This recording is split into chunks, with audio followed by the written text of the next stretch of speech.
drawing a couple of rectangles that are vaguely the aspect ratio and of my drawing paper, what I'm going to use for the final thing, and then just screw around with a couple of different compositions. And kind of like, you know how a photographer will size up their subject, imagine it in a three-dimensional space and just kind of capture what your imagination is seeing. And this is something that I've picked up from studying. Kim Jong-gi is my main guy for sort of drawing from imagination. So after you have that idea in your head, it's much easier to think of like, what should this look like when it's complete?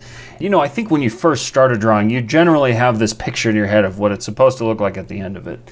And so keep that in mind, but also be open to new ideas and new events that'll influence what it's going to look like. One of my favorite things about the drawing process is finding things that I can use as references or using them as sort of a skeleton. So for instance, I use this technique, off-road like dune buggy thing. I use this thing just to block out the basic shape of the thing, and it articulates as well. It's got this little bouncy thing on the back, so I can go like, okay, what would this look like if it was a one-to-one scale version of this? And then of course, you know, I'm not really considering the details of what it might look like, but it's great to use it to build up the foundation, the mechanics of the thing, so I can see how it's going to move and figure out a good way to inject some life into it.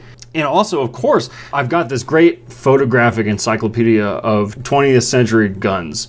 Anytime I'm drawing guns, especially for this that's supposed to look kind of old school, it works for these guys to be wielding, you know, like World War II or World War I era weapons. So I can take just something from this book and just add stuff to it, or use it as a general foundation for designing what a mounted gun might look like or something like that. So that's the kind of thing that I like to look at and really, you know, see, like, because again, it's the same thing with the car.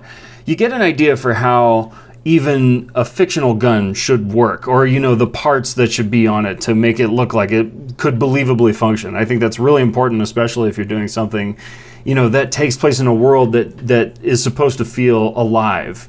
This is critical. And a big part of your conceptualization phase should be thinking about how all of these things can come together and make something look like it can really exist. And that's, and not only that, but to figure out what its personality is like. I think that's a huge thing of designing machines and characters and monsters and like anything. You know, you want to keep the personality in mind the whole time. So I already knew what my color palette was going to basically look like when I first sat down to make this. I did not consider materials or anything like that. I just kind of like go, you know, okay, I want this to be like a dirty brush stroke looking, really intense lines. I'm not going to erase the pencils. It's going to look real dirty. You know, I want this to look almost like this could be a piece of artwork that came out of the wasteland. And I also knew orange is going to be orange. I want hot colors for this one. It just goes with the vibe.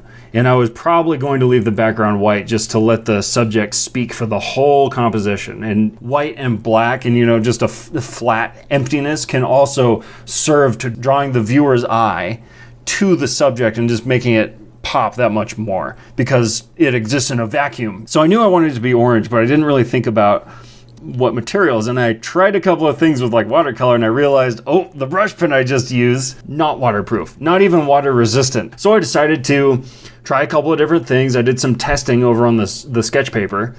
It turns out that I had some alcohol markers that were going to work. So I made sure to let everything dry really well, and then boom, on with the markers. And I just sort of started throwing other colors on there. After I got the orange base on, I go, okay, how does this dark violet look? Almost as like that could be my black. And then this yellow I started using over the orange and just kind of blending it a little bit, filling in any of the white spaces that I'd missed or just didn't put anything inside of. And then for everything that's outside of this, you know, the car that these two Warboys are driving, I decided to make them all blue to make them kind of contrast and make them go like, oh, you know, like something's blowing up in front of them that belongs to a different vehicle. And so now we're getting the story down that these guys are they're going down towards destiny, and there's something, you know, violent happening in front of them, and there's parts like flying past them. So that's part of the narrative coming through there, and I think that was like pretty successful in the end result.